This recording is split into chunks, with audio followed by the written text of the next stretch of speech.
Good evening, everyone. I'm Kamenenchev. The Seahawks have made the Super Bowl 2 straight years, while the 15-1 Panthers have the best record in the NFL as they hosted Seattle in the divisional round. Here are the two young quarterback stars, Russell Wilson and Cam Newton. Opening drive, Newton hands off to Jonathan Stewart for the touchdown. Stewart had 106 rush yards and 2 scores. Then Wilson's pressured and picked off by Pro Bowler Luke Kuechly, and he's in for the pick six. 14-0 Panthers. It was all Carolina in the first half. Newton delivers a strike to Greg Olsen around 2 defenders for the touchdown. 31-0 Carolina at the half. Second half, the Seahawks would rally. Wilson with a Dilfer dime to Tyler Lockett for the touchdown. Lead down to 31-14. Then fourth quarter, Wilson does Wilson things. He runs around and finds Jermaine Kearse for another score. Lead down to 31-21. 31-24 Carolina now. Seattle onside kick, but the Panthers come up with it. Carolina will host Arizona next week. On the AFC side, Ben Roethlisberger got the start for the Steelers and Peyton Manning for Denver, but it's been all about the defense and not the QBs. The Steelers, without Antonio Brown and DeAngelo Williams, still lead early in the third quarter, 10-9. To the hardwood, the Red Wolves suffered their most disappointing loss of the season against 3-13 App State. A-State missed its first 12 shots of the game, but the offense eventually did get going with 29 points from Anthony Livingston, but the defense was the biggest problem, allowing 7 threes and 31 points to Frank Eves. We were excited to play, but at the same time, I know in the back of our head we still think about Little Rock, and we was looking at their record, Appalachian State's record, and we would sleep on them. So.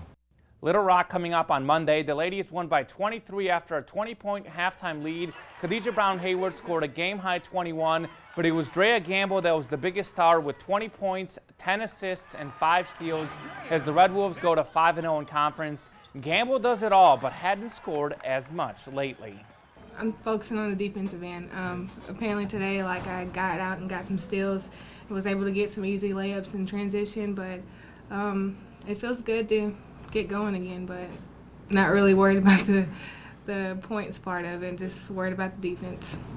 And the top-ranked Red Wolves bowling team hosted the Midwinter Invitational this weekend. A-State played Vanderbilt in the third-place match as here Samantha Wallace with the perfect strike. A-State fired up, then Stephanie Mims with a strike of her own. The Red Wolves finishing third. And the A-State Spirit Squad and cheerleaders finished 9th in Nationals yesterday in Orlando. The dancers also put in a solid performance, but didn't qualify for finals. The Razorbacks basketball team continues to struggle in close games, dropping to 0-5 in games decided by 4 points or less. The Hogs and Tigers were tied at 74 until LSU got a late putback for a 2-point lead. Then Anton Beard missed a potential game-winning 3 right here. Arkansas goes to 3-2 in the SEC. The Hogs will host Kentucky on Thursday. Jimmy Dykes and the Lady Razorbacks taking on my alma mater, Mizzou, the 24th-ranked Tigers. Kelsey Brooks in the corner. The defense not close enough as Brooks buries the 3. She scored 13. Then it's the star Jessica Jackson down low for 2 more. 5 Razorbacks finish in double figures, led by Jackson's 15. Arkansas wins 64-52.